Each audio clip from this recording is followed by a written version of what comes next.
श्रद्धाशील बंधुओं एवं श्रद्धाशील बहन, आपके सामने एक चर्चा चल रही थी। वह चर्चा 3 शब्दों को लेकर चल रही थी। थोड़ा सा याद करवा दूं। भगवान महावीर के दर्शन करने के लिए एक युवक आया था। वह युवक बहुत सभ्य और शालीन था। उसका आना, बैठना, नमन करना, उस सब में कुछ विशिष्टता थी। गौतम स्वामी ने उस युवक को देखा तो मन में प्रश्न हुआ, इसने पूर्व जन्म में ऐसा क्या किया है, क्या कार्य किया, क्या पुण्य किया, जिससे यहाँ इस जन्म में इसे ऐसा वैभव, ये सभ्यता, बुद्धि, ये सब इसे प्राप्त हुई। गौतम स्वामी ने अपने मन का ये भाव 3 शब्दों में भगवान के सामने रखा था। और वे 3 शब्द थे, किं किच्चा, किम दिच्छा, किम भुज्जा। इसने क्या ऐसा शुभ कर्म किया, पुण्य कर्म किया, जिसके कारण इसे यहाँ पर ऐसी रिद्धि मिली और यहाँ इसे ऐसी बुद्धि मिली। इसकी सारी बातें अद्भुत हैं। इसने क्या ऐसा किया था? बंधुओं, दूसरा प्रश्न था, किम दिच्छा, इसने क्या ऐसा दान दिया, क्या ऐसे पुण्य कर्म किए, जिसके कारण से ये सब प्राप्त हुआ।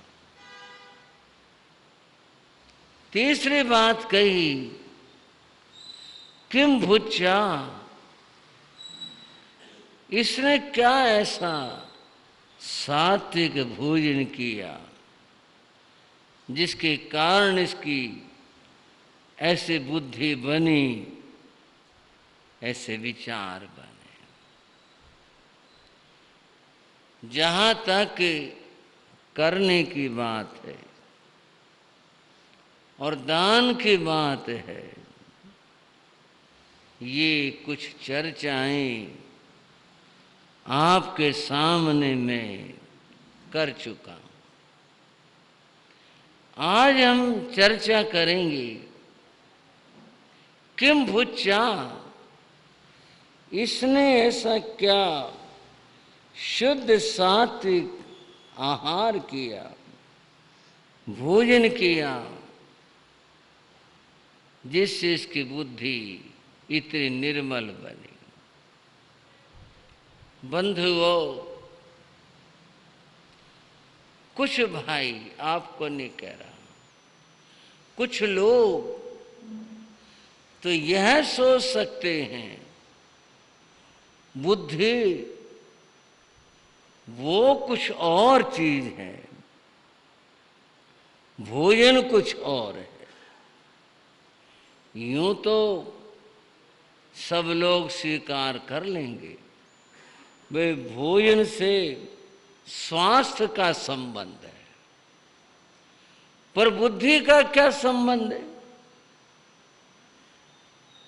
कई भोजन, आप तो गृहस्थ हो, क्या व्याख्या करूं, ऐसे हैं जिनसे आदमी शक्तिशाली बनता है, जिनसे उसका वजन बढ़ता है।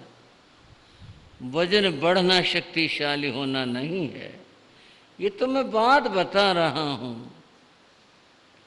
कई ऐसे भी हैं जिनसे वजन घटता है, ऐसे भी आदमी कमजोर होता है। यानी भोजन का संबंध शरीर से जोड़ा जाए तो बात समझ आती है कि वे ऐसा भोजन करेंगे तो ऐसा होगा, परिणाम ये होगा, आदमी स्वस्थ होगा, अस्वस्थ होगा, इस तरह का होगा, ये तो बात समझ आती है। लेकिन बुद्धि से भोजन का क्या संबंध है? आज यही थोड़ी सी बात करेंगे। बंधुओं, ग्रंथों में कहा गया सत्व भोजन जो है वो 3 प्रकार का होता। अब उस बात को समझ रही हैं। एक सात्विक भोजन होता है, एक राजसिक भोजन होता है और एक तामसिक भोजन होता है। 3 प्रकार के ये भोजन होते हैं और इनके बारे में ये कहा आहार शुद्धौ सत्व शुद्धि, सत्व शुद्धौ ध्रुवा स्मृति, स्मृति लाभ है सर्व ग्रंथि नाम विप्रमोक्ष है। 3 बातें आहार की आपके सामने रखी। सात्विक आहार ऐसा जो शुद्ध है, वस्तु से भी शुद्ध है और परिणाम से भी शुद्ध है। कई चीजें वस्तु की दृष्टि से तो शुद्ध होती हैं, परिणाम ठीक नहीं होता। दोनों बातें हैं सात्विक आहार की, जो वस्तु से भी शुद्ध है और परिणाम से भी शुद्ध है। धार्मिक दृष्टि से पूरी तरह से वह शुद्ध है। ये पहली तरह का भोजन है, व्याख्या करेंगे अभी। दूसरा है राजसिक भोजन। राजसिक भोजन वह भोजन है जो बहुत गरिष्ठ है, जिसमें स्वाद की प्रधानता है। और क्या कहें, जो अत्यंत जला तला फला इस तरह के जो भोजन हैं, बहुत गरिष्ठता लिए हुए हैं, ये भोजन राजसिक होते हैं। मद्य मांस आदि ऐसे द्रव्यों का जिनमें किसी भी प्रकार से स्पर्श पाया जाए, वस्तु पाई जाए, स्पर्श ही पाया जाए, वो भोजन तामसिक भोजन होता है। सात्विक भोजन धार्मिक लोगों का होता है, क्योंकि वो विचार के साथ भोजन करते हैं, इसलिए उनका भोजन है। राजसिक भोजन जो भोजन के पीछे ही लगे रहते हैं, स्वाद के कारण से जो भोजन करते हैं, जिनके मन में तृष्णाएं इच्छाएं रहती हैं, ऐसे भोजन और तामसिक भोजन तो राक्षसों का कहूँ या ऐसे व्यक्तियों का कहूँ जो धर्म कर्म से सर्वथा विहीन होते हैं, दूर होते हैं, ऐसे व्यक्तियों का भोजन। अब इस बात की जो चर्चा थी, बुद्धि से क्या संबंध है, ये जो भोजन 3 प्रकार के कहे, इनका हमारे बुद्धि से क्या संबंध है? संबंध यह है, व्यक्ति जो भोजन ग्रहण करता है, उस भोजन की प्रक्रिया क्या है?